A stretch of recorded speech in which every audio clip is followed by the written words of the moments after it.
There's a lot of hype around AI and disruptive technology in general. So the real goal of this is to sort out what is real and what is not. To try to understand from a practical point of view, how do I figure out through this morass of information that we receive, what is really worthwhile to put focus on, where I'm going to likely get some kind of a return, both for the entrepreneur as well as for the investor.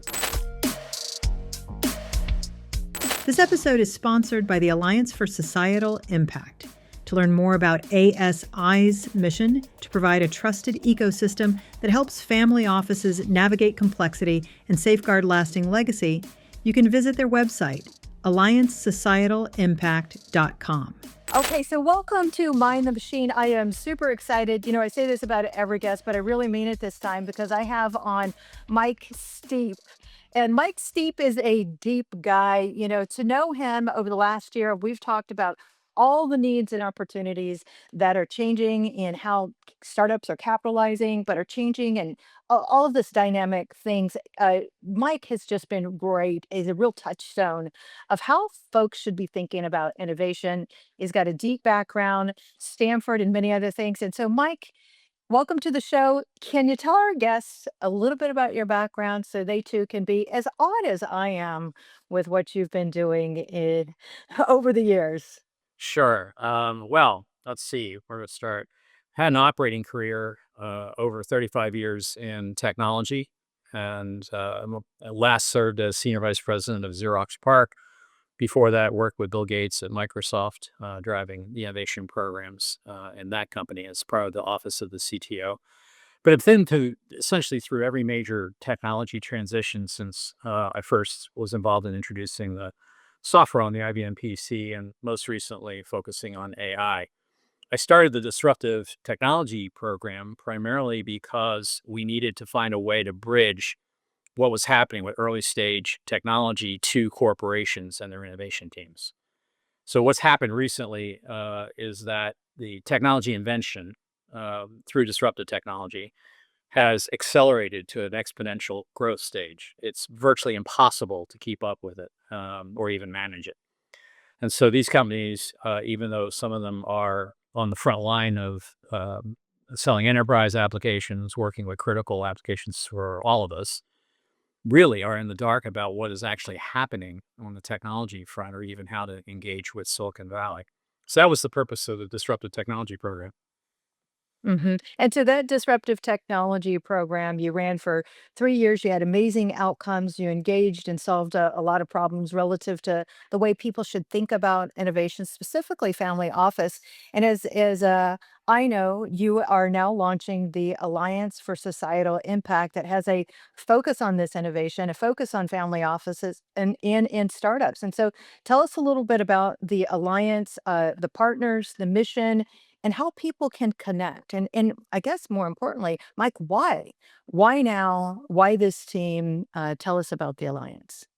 Well, it actually is a derivative from the three major seminars that we had at Stanford with family offices. So we had conferences and seminars that really focused on how family office should view technology investing, among other things. Part of the issue here is that a lot of the venture capital is being funneled directly into AI, among other things. And so there needs to be an alternative, either a joint venture in terms of investing or an alternative to venture capital that allows startups to be funded. And of course, family offices have been heavily involved in investing in things like commercial real estate. Our goal is really to acquaint them with technology, the pros and the cons. And so that's how it all started. The idea of societal impact came right out of our last family office conference, where the principals who attended, some 225 family offices, really echoed the concerns of the next generation of leadership in their families, that there needed to be some kind of a social connection points. And so what we decided to do with the Alliance for Societal Impact was create a mission to help family offices navigate the pluses and minuses of technology that have a direct impact on human problem solving.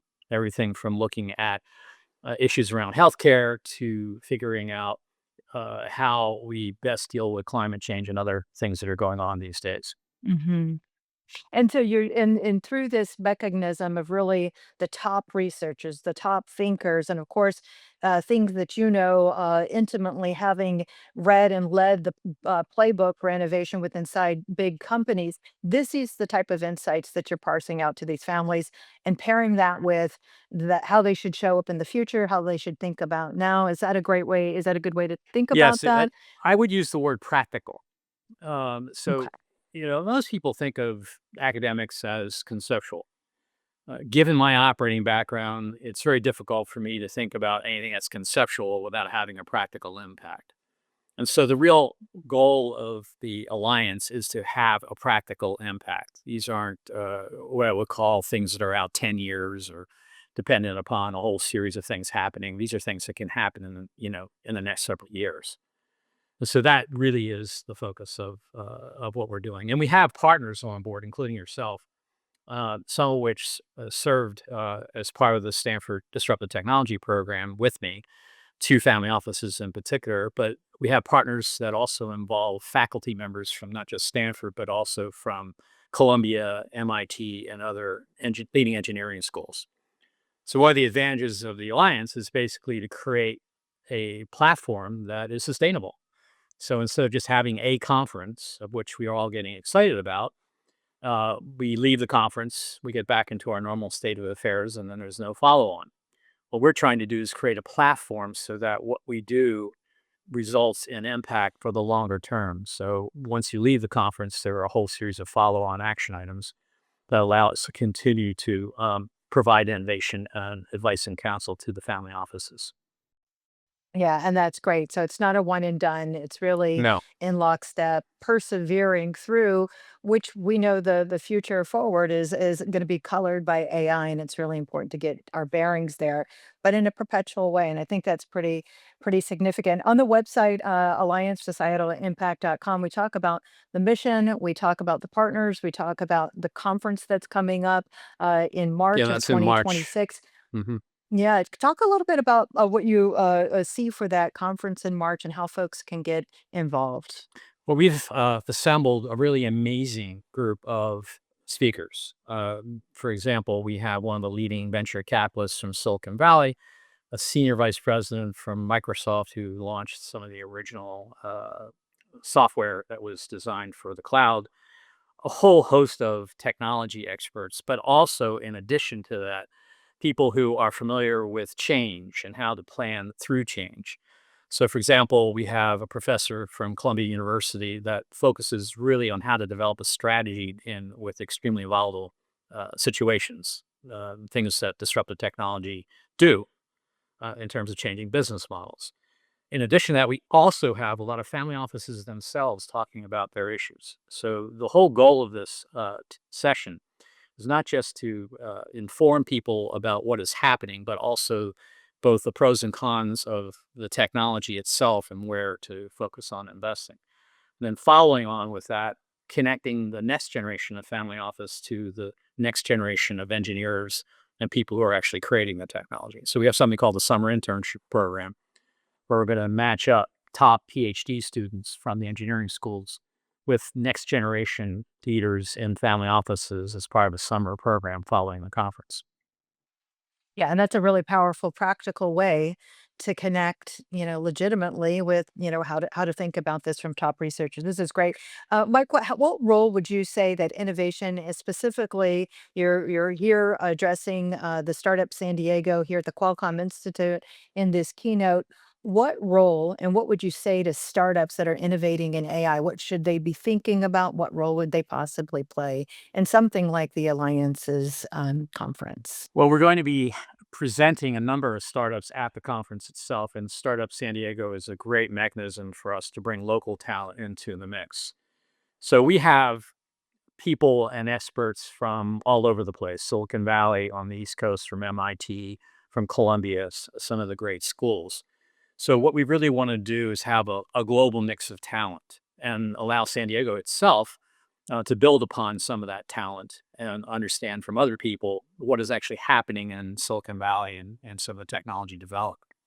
So it's really designed for everybody to learn and appreciate some of the sense of urgency of the kind of growth that can happen as a result of some of the technologies being launched and funding as well.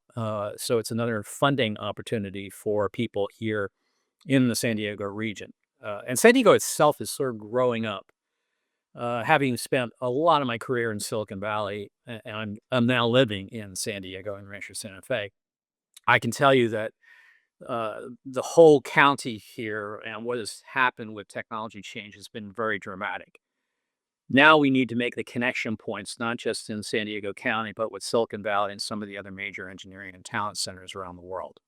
And that's the whole point of this. So the alliance itself will not only serve San Diego, but will also serve globally the mission of connecting the dots between all the great universities and some of the resources that we have available to us. Yeah, and that's great. And I think that's definitely somewhat something that Startup San Diego or anyone that's innovating can appreciate is that we really need to be hyper connected in regions where things are happening. And sometimes that's not just in our backyard. Well, We've got to it's the reach number one out. problem. I give keynotes to corporate executives through agencies like leading authorities. And the number one issue coming out of the CEO camp is that they really don't understand much about how Silicon Valley works. They know it's having an impact, but they don't have any connection points. They really don't know how to connect into the storm, the perfect storm that's occurring. And so everything is second guessing what is actually happening when they are in their own innovation teams. And so what we're trying to do is create those bridges and allow people to find other experts in their field so they don't have to worry about the connecting points. And then it's this connective tissue that's really important, the bridge piece Right. of And this this is work. what you did at Stanford, right? And where That you've had was the whole great point of the outcomes of disruptive. doing that. Yeah. Yeah, and we're going to do Right. something similar down here in San Diego. And so it's very expensive. The Bay Area has become incredibly difficult place to live. The cost structure is in some cases 3 times more expensive than here in San Diego. We complain about being expensive here, but the reality of the situation is that we have opportunity for a lot of engineering talent to come south and for companies to locate here, certainly fund here, because they're able to provide a much better quality lifestyle for their workers. And certainly the environment itself, it lends itself to that. It's changed quite a Yeah, bit. absolutely. The county's changed Yeah, quite a bit. and you're right. I think that's a good way to characterize it. It's grown up, having lived in San Diego for 30 years and worked for global companies, from that were headquartered here in San Diego. I've seen a lot of growth, and I think what the Alliance is doing is, straightforward that trajectory. Just keep moving forward, unpacking the opportunities. So I'm so grateful that you've reached out to me and the other partners, and you've assembled the team. You're launching Alliance for Societal Impact and I think there's going to be a lot of great conversations that'll happen. A lot of our audience today may not be familiar with what a family office is. How should they think about the mechanism of a family office? And then the second question is you mentioned VC is a bit disrupted. How will family office, after you define it, how will it rise to meet with the brokenness of VC? What other problems do you think can be solved as a result of really including family offices more into the innovation ecosystem? I think everyone is aware of the enormous amount of wealth that's been created over the last several years globally, not just here in the United States. So, technically speaking, what a family office is a formal way of structuring investment for an entire family that has a really high net worth. So, for example, you might have a family office manager for Bloomberg or for the Ford family, whatever the family legacy might be. And so the goal of that staff is really to provide opportunities for investment for some of the money that is being created as a result of all this. And so family offices, especially tech family offices, have an enormous amount of wealth that can be deployed for startup opportunities if it's the right situation and the right timing of it. Part of it's an education issue. Part of it is really understanding how to work with family offices and so forth. On the VC side, a great deal of the money that's being allocated is literally being vacuum cleaned into AI applications to the point now where it's sometimes difficult to get funding in any other area that's certainly interesting to take a look at. Uh, biotech, if it doesn't have an AI component to it, it's really difficult to find people that are interested in investing in the VC world. At least that's my understanding of it.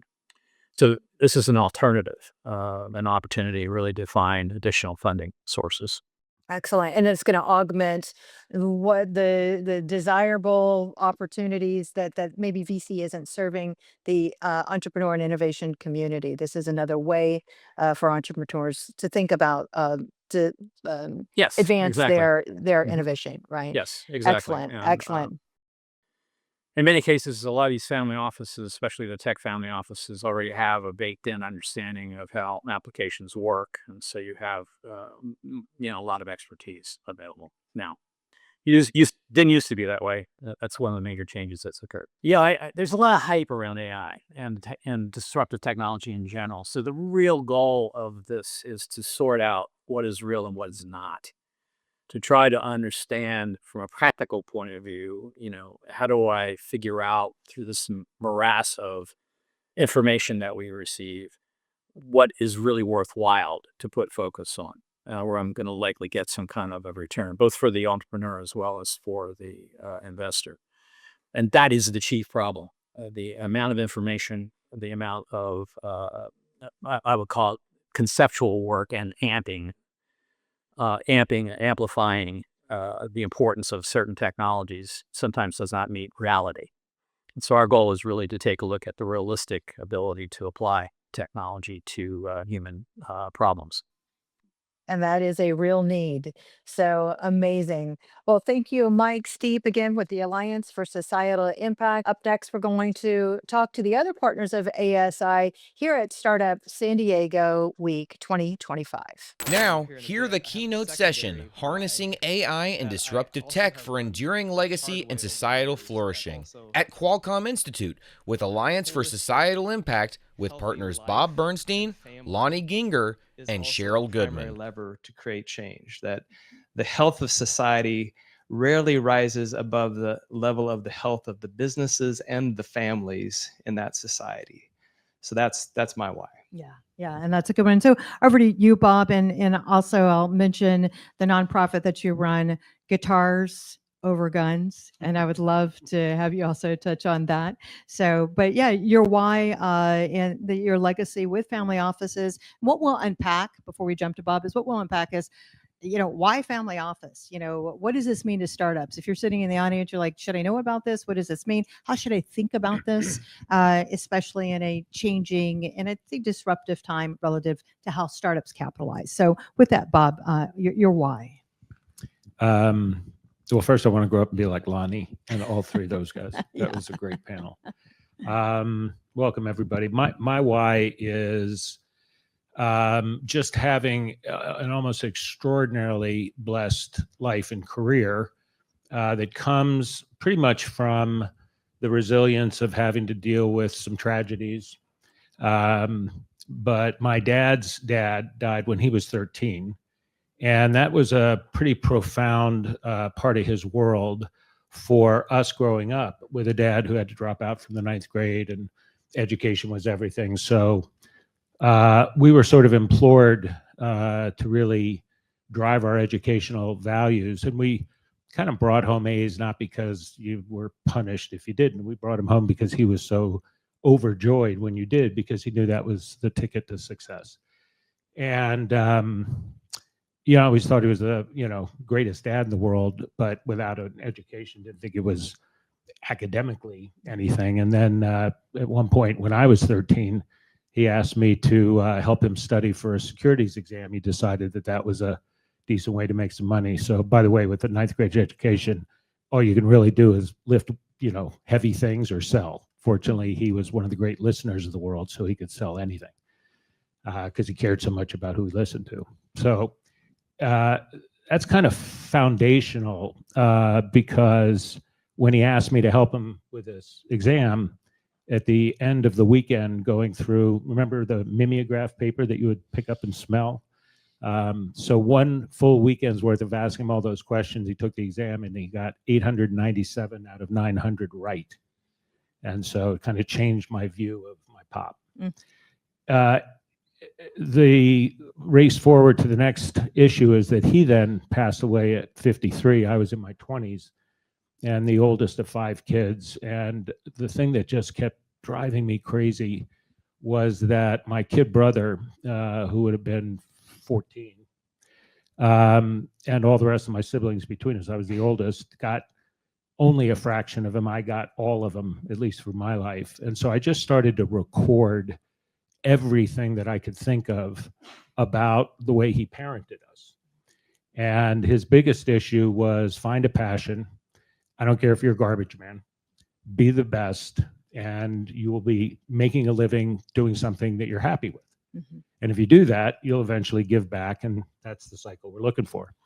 And if it's passion, can't turn it into a vocation, call it a hobby and go on to something else. And again, pretty foundational stuff. So it really provided for me the ability to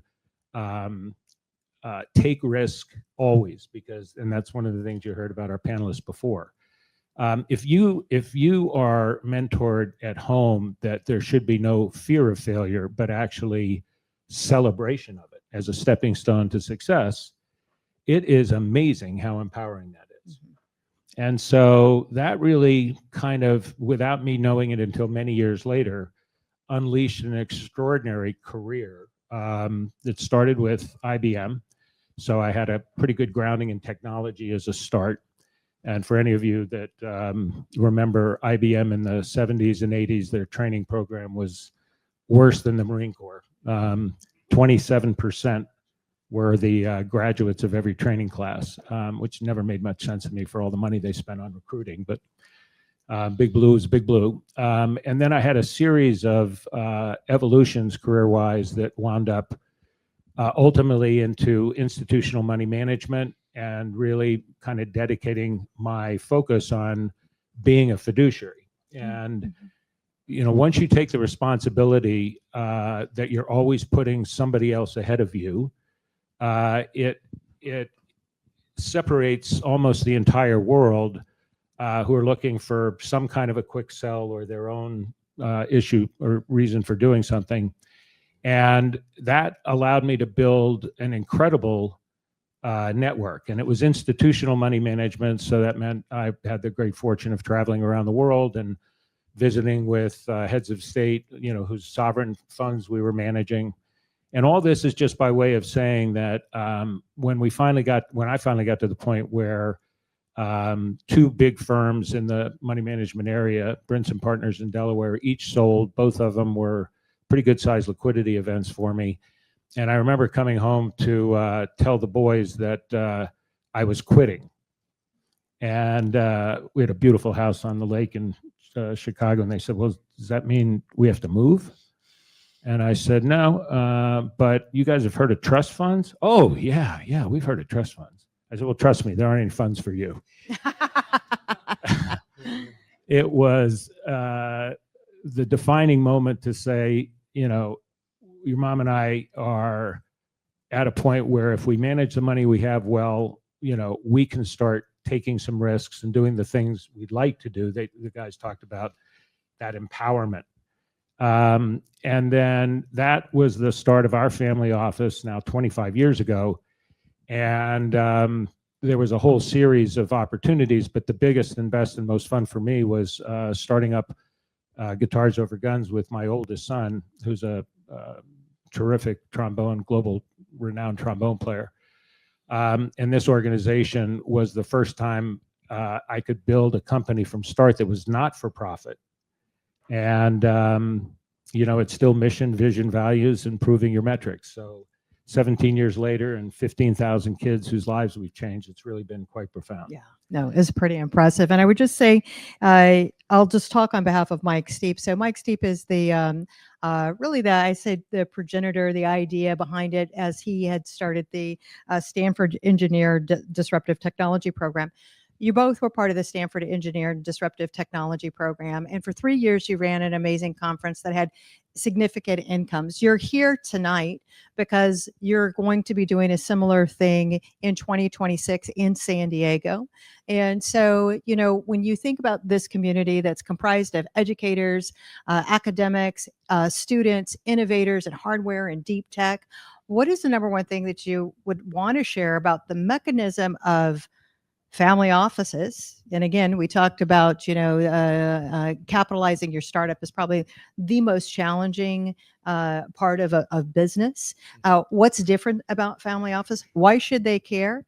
And, maybe we start with you, Lonnie. Sure. Yeah, for those of you that aren't familiar with family offices, essentially just a family that has done well in business and investments and creates what is effectively a business around the business of managing the family's assets, right?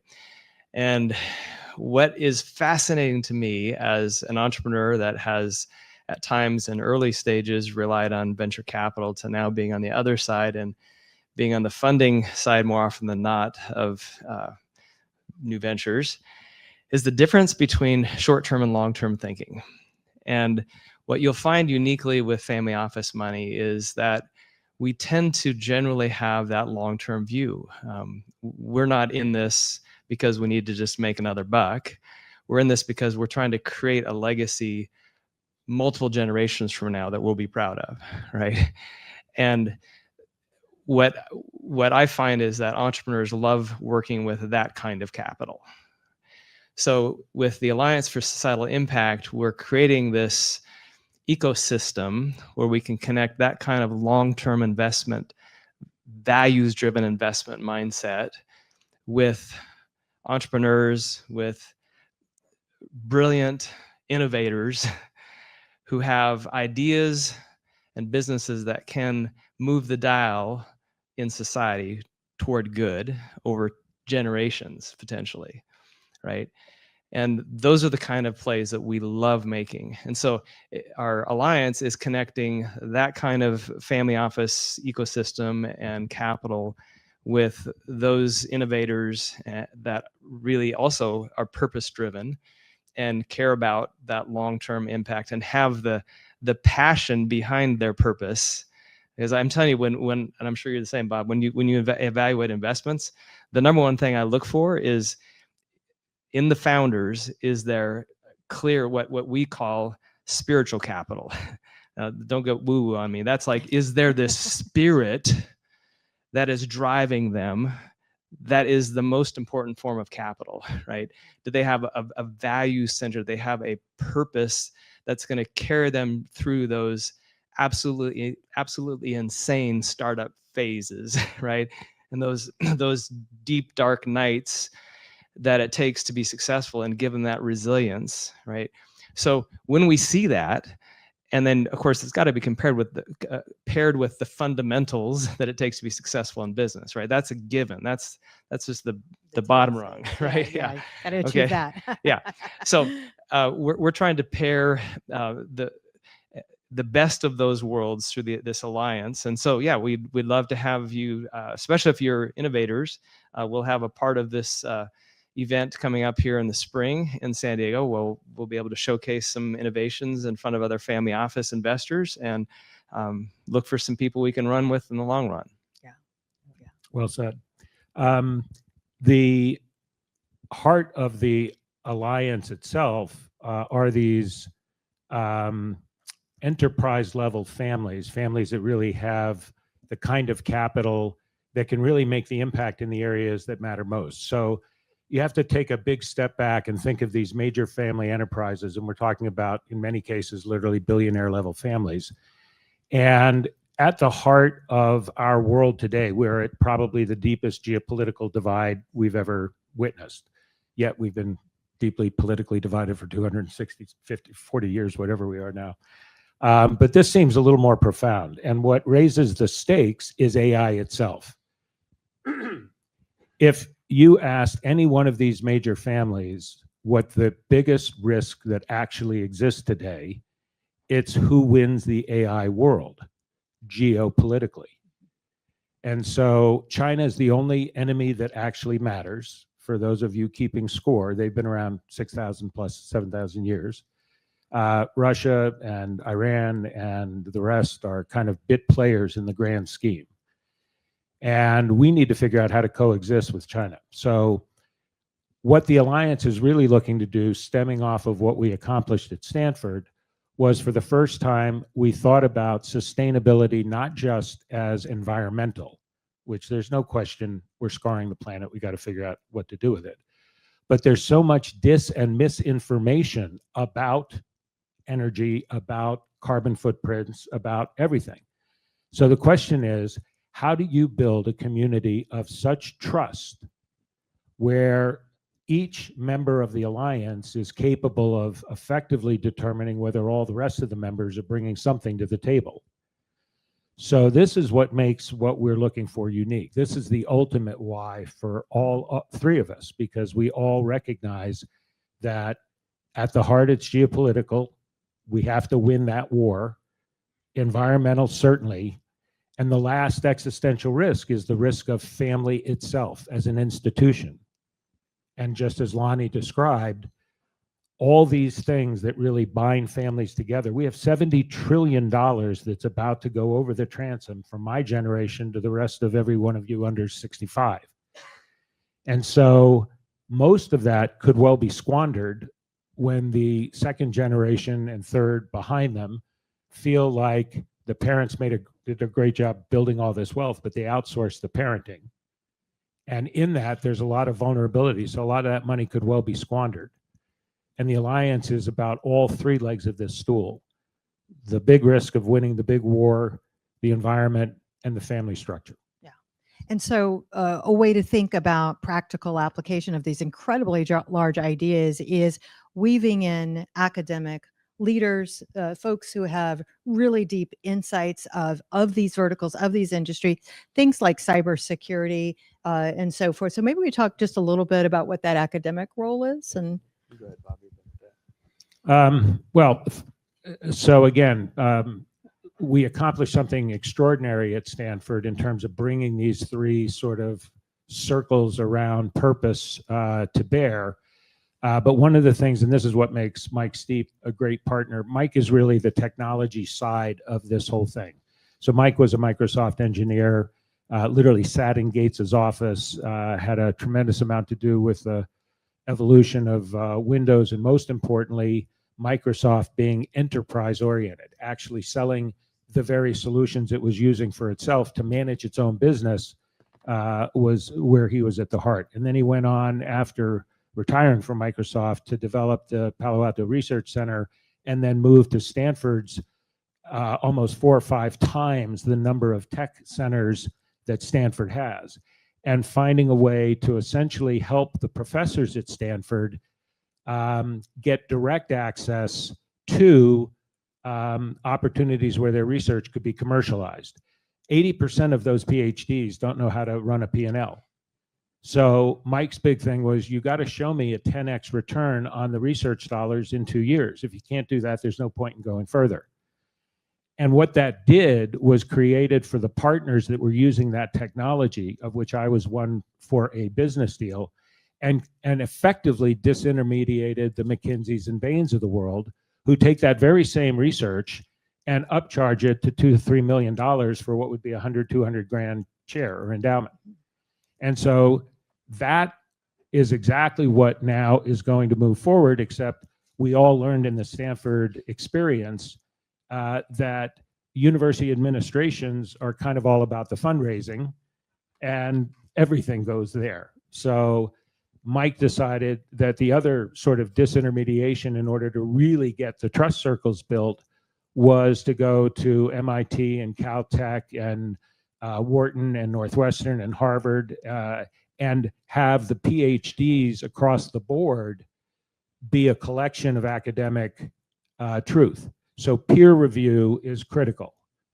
And that is really what matters. And so Mike is there to help curate and determine that whatever engineering research activity is happening, and you all as the innovators, as Cheryl and Lonnie have said, that second day of this first conference we're going to do will be all about that innovation. So that's really, I think, the thing that draws this crowd back to Right. us. And I would also say too is that when we think about startup culture, especially startup culture in San Diego, we do tend to celebrate San Diego for sake of San Diego, which is, hey, I think it's the best town there is. I think there's varying stats that say we're number 5 in startup innovation, and some lists say number 10. But wherever you land, whatever research you read, is we are a top 10. We are number 1 in biotech. We, lead in mobile thanks to Qualcomm. UCSD as an institution is, awe-inspiring, top school for engineering. So it is really, what is that room for expanded innovation for the San Diego ecosystem? And that's part of the solution as well, which is why San Diego is very much intentionally designed, and why that conference will be happening here. So anything further to kind of add on that regional aspect or global? I would just say, echo what you said, that San Diego is clearly one of the top 10. And I've done a lot of real estate investment over my years. And right now it's one of the primary areas that we like to look to invest in real estate, because we believe that the future is here. Yeah. There's so much optimism about the future of what innovation and technology is going to do for this region, that it's becoming, as many of you probably know, if you invest in real estate, it's becoming pretty hot. And I would say, the mission of Startup San Diego, especially with the X platform this year, and I think you could probably talk to any board member, Ping or Curling, or, anyone in the ecosystem, is that, I don't think we're parochial. I think we're leading edge. And I think platforms like Startup X, which that was the platform where we would open it up. We've had so many people come down from Silicon Valley and from LA, and obviously you guys have flown in as well. And I think that's part of the rise, is greater global interconnectivity, greater connectivity with other hubs. So. Yeah, I think the other thing that really is critical to this crowd is the nature of capital itself for startups. So, the venture capital world, as you know, lives and dies on their institutional money for the most part, and has, 6, 8, 10 years, and then they need to have a liquidity event, et cetera. The family office world, and there are several of the families that I and others are, very close to this concept, not of venture capital or vulture capital, but builder capital. Yeah. Builder capital comes from families who want to see, from incubation all the way through the stages, stay with it. Families investing with long-term horizons. I've said this a million times. Of all the startups I've seen that failed, I've never seen one fail because of reasons disclosed in a offering memorandum. They closed for something out of left field that you never saw coming. And the only way they survive is the quality of the cap table. Because if you have this kind of passion, this kind of commitment, you have a vision, you believe your whole world is about whatever the purpose is that you've defined, your cap table is going to give you the latitude and the additional capital to keep you going. That is not venture oriented.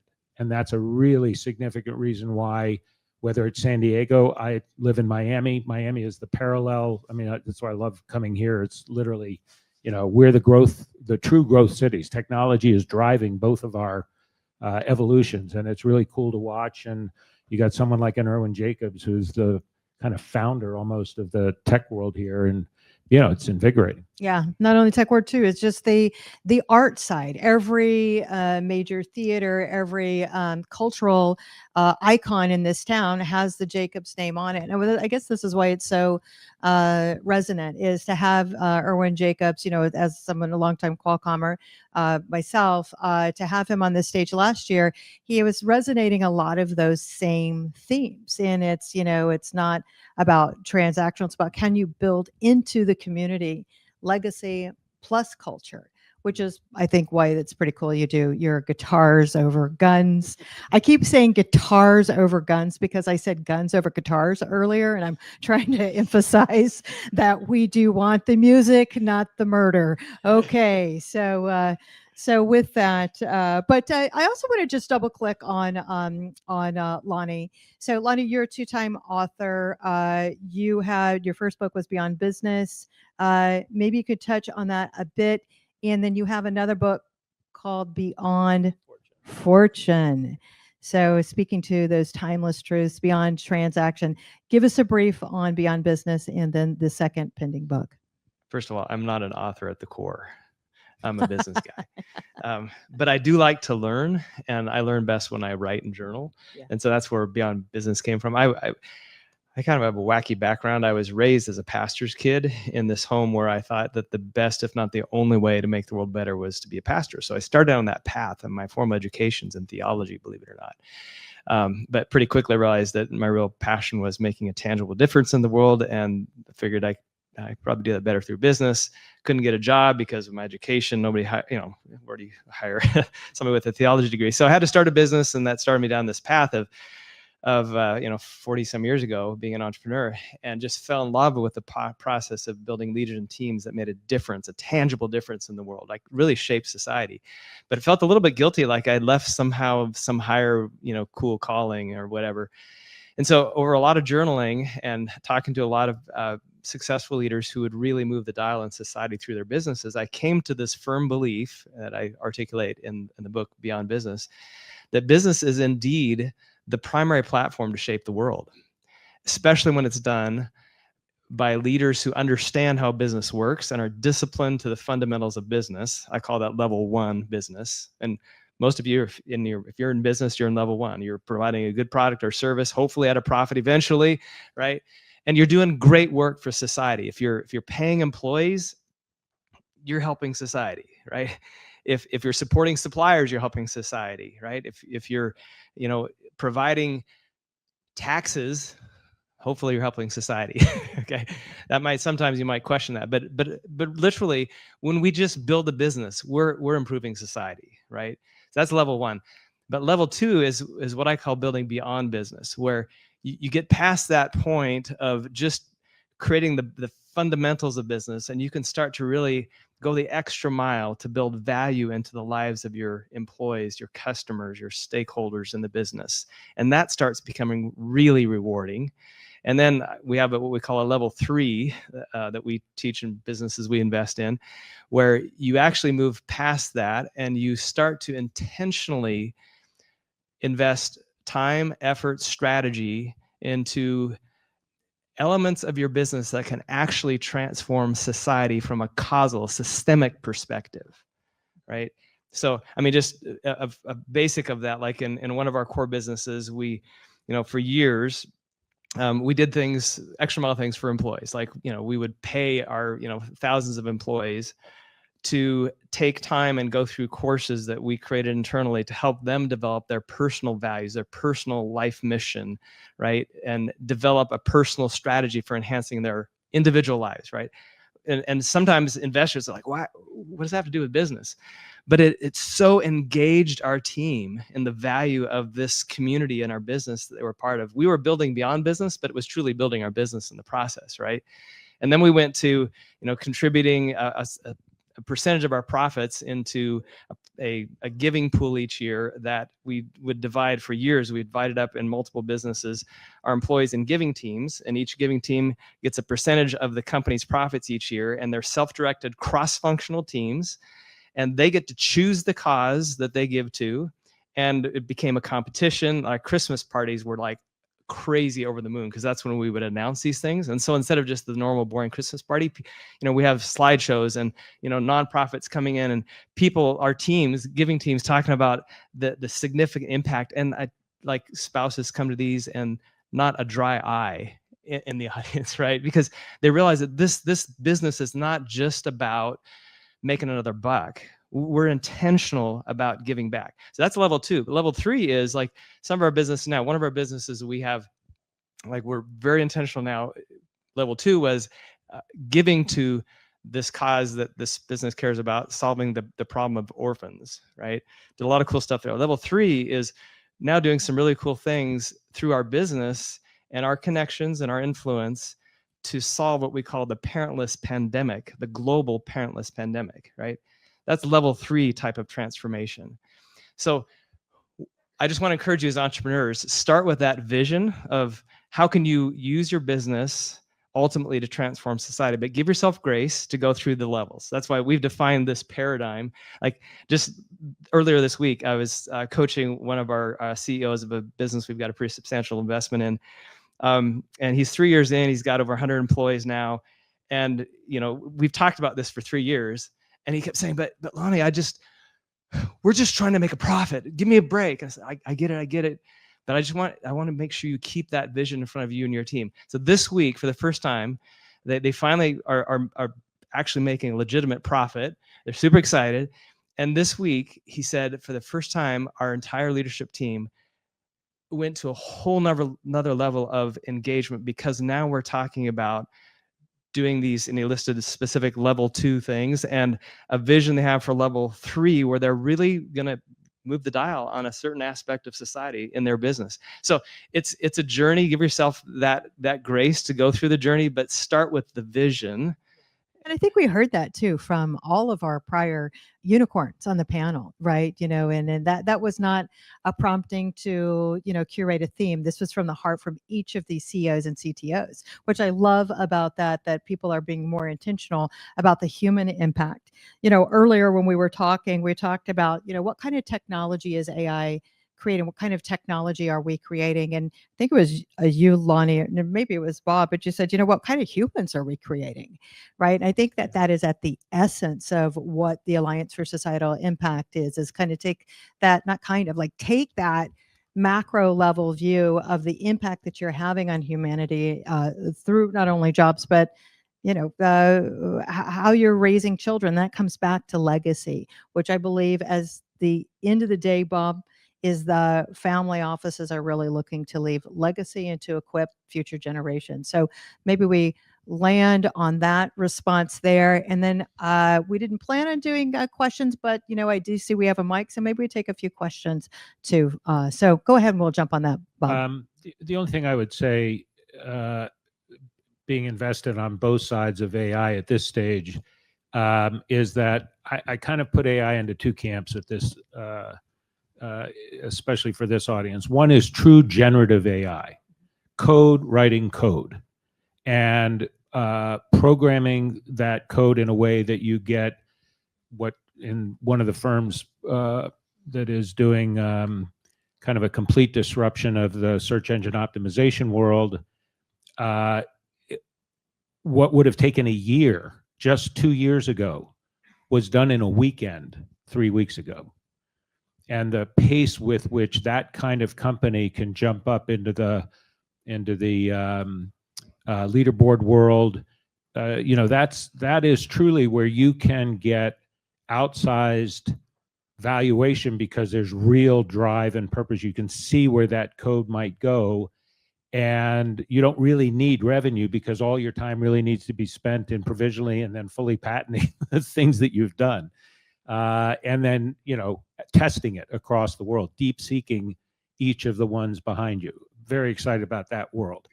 That's, in my view, 5% of what the world of us need. We need the digital to human handshake. We need AI to create massive productivity increases that drive work-life balance. And that's where legacy will be ultimately created. And again, where a group like this can kind of coalesce around that. But the big issue is that there's just too much hallucination to trust what's happening. The biggest issue we have is the trust. And I go back again, if we can't create, in our case, this alliance, I don't care whose alliance it might be, but we have to find those of us with different enough backgrounds, with academic peer review, with all of the rigor necessary to keep beating something down until there's nothing left that proves that it is real and that it can be relied upon. And only in that world can people be free enough to really use the AI in the first place. And that's kind of a cycle, a virtuous cycle that we're hopefully aiming for. Yeah. Well said. So if someone wants to ask a question, we have 2.5 minutes left. And if not, I'll just wait. Oh, yeah, right there. The mic's up here. So you got to walk down, and I can run you my mic too. I need some steps. All right, there you go. Thanks. Thank you, Curly. He's there. He's got it right there. You got it. But be ready, girl. So you're talking about, hello? Eat the mic as we musicians say. You're talking about creating societal good. What if your business goes against the agenda of corporate America in terms of providing societal good? Do you still go with it? Do you fear for your life, or how do you proceed? That's a great question, and the answer is yes. Sometimes I fear for my life when I go against the common narrative. But what counts is if you're feeling compelled to move the dial in some area of society, go for it, right? Follow your passion, because particularly in this right now, AI, robotics, disruptive tech is rewriting the rules of business, faster than any of us expected. And what we need now more than ever is entrepreneurs like you who have the guts to follow the convictions of their heart, right? Because when you do that, that's the best assurance that we have that technology will not take us over the edge of ethics, and that it will be driven by purpose and not just by profit, right? And as you well know, I don't know, obviously, any of the details you're talking about. My guess is that some of the agendas you're talking about are largely driven by profit. And I believe me, I love profit. I love profit. Okay, so profit, though, it has to be viewed for sustainable success. And by that, I mean, especially over the generations, it has to be viewed as the fuel for good purpose. And it takes guys like you who have the guts to stand up against the norm and say, this is a purpose I believe in funding. Or build the AI that exposes the poor values that are in another piece of AI. Either one is helpful. All right. Well, that was a great question. We have 30 seconds left. I don't know if someone can ask and respond in that time frame. So maybe we just land this. We'll be here. Right? We'll be right here afterward. Yeah, that's right. And so we People do need a have bar. ASI will be hosting this evening's cocktail hosted, and just shout out to Lisa Barnhouse, our executive director, for all of her support for that. And it looks like she's got something pretty nice for you guys too. Can I share Yeah, one please do. closing? I just want to share a closing thought here, which I wasn't planning to, but based on the theme here. I had a conversation yesterday afternoon that it's one of those conversations you wish you never would have had, but you cherish forever. My wife and I have a dear friend, Mark, who is in hospice.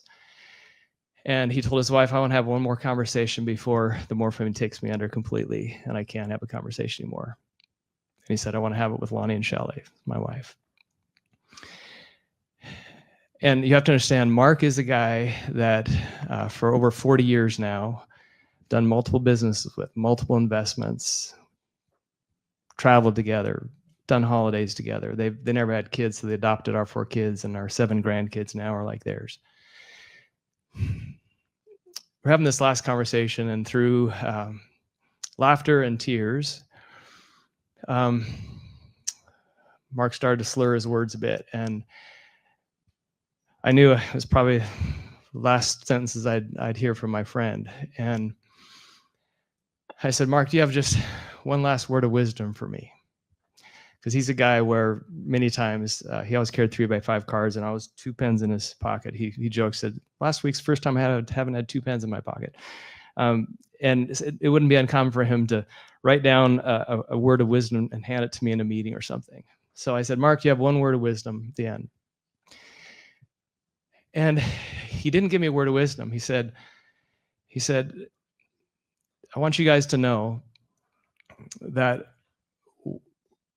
what I appreciate most is the blessing that your spiritual friendship and you being a guide in our lives has meant to us. And then he said, and the impact of your family that you've shared with us. And that was it. And honestly, I was a little bit, I thought maybe he didn't hear my question. I was looking for wisdom, not like appreciating me. And this morning, as I was pondering that, I realized that in his last words to me, he shared the most profound wisdom in his gratitude. Here's a guy, enormous success by the world standards. In his, literally his dying breath, he expressed what he was grateful for that really counted. And that was not the financial capital we made or lost. We lost some too along the way, of course. It was the relational capital. It was the spiritual depth that we shared. And when I think back on some pretty crazy in the trenches war stories we went through as entrepreneurs, it was that held us together. Mm-hmm. Really. Yeah. It was that gave us the resilience. So I just want to encourage you, wherever you're at, if you're an investor, to be thinking about that as you're investing more than your money into the businesses you invest in. As you're an entrepreneur, realize that what we're building here is way more than money. Yeah. And it's that way more than money part that ultimately will make the money worth making. Yeah. Make the money worth making. Well said. Thank you, Lonnie, Bob. Make sure you're subscribed to Mind the Machine podcast, like the video, and leave a comment letting us know what you thought.